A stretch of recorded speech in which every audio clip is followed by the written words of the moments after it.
The problem is we're all getting older. Our population is ageing rapidly. We're not very good at talking about death and dying in general. It's that subject that most people, even now, don't want to broach or find it difficult to broach. In the later years of advanced dementia, for example, really someone has to be brave and just bring that up.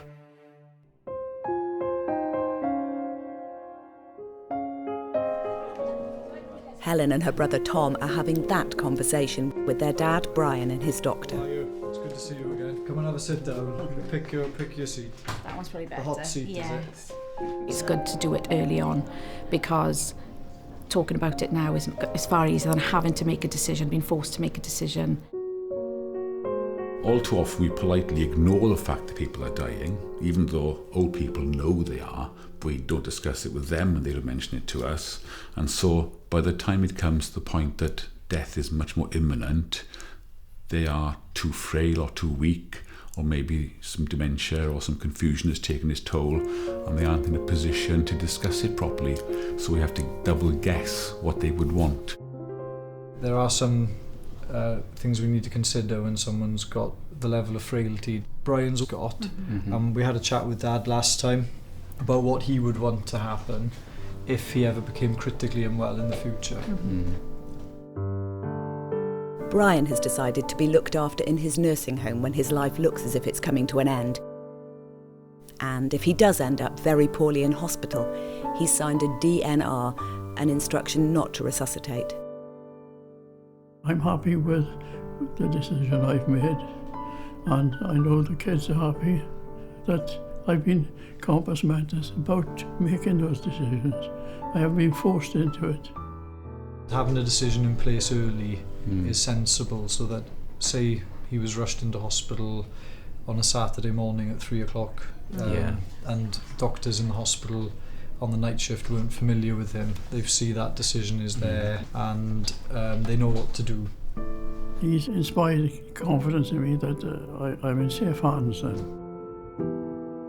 The main thing people get worried about is if I sign this form, if I let the doctor say not to resuscitate me, they're going to stop caring for me.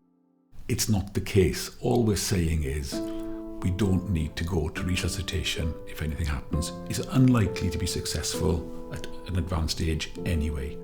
If somebody needs antibiotics, they get antibiotics.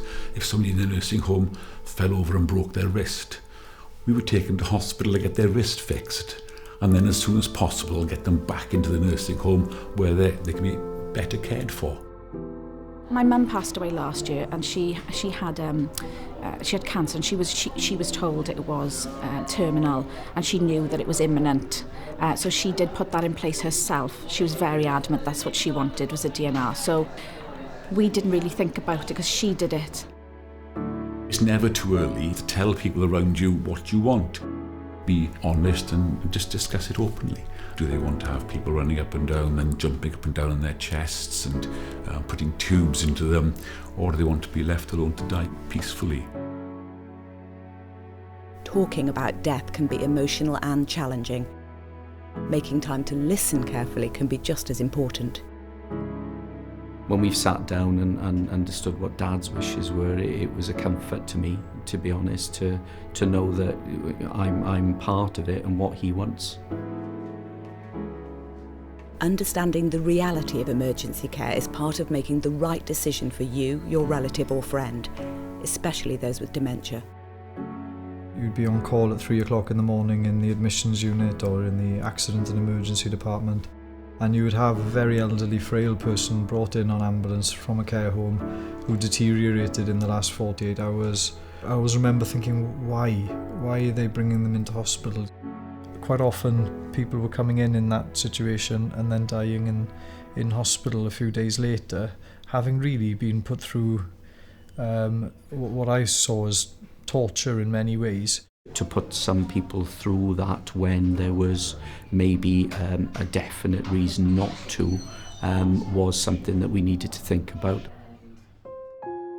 Often calling an ambulance can seem the right thing to do. But it's worth considering whether a person who's frail or has dementia or both is better cared for at home or in a nursing home. Every time you displace them from one place to another, it causes a day or two at least of disorientation, confusion, which can be very distressing for themselves and also their carers and family. The last act of living is dying. Because that's the last act of living, we should do it with as much dignity as possible. We should be really dying in the way we want to die, the way that's the best way for ourselves and our relatives and our family and our carers and the people around us that we care for.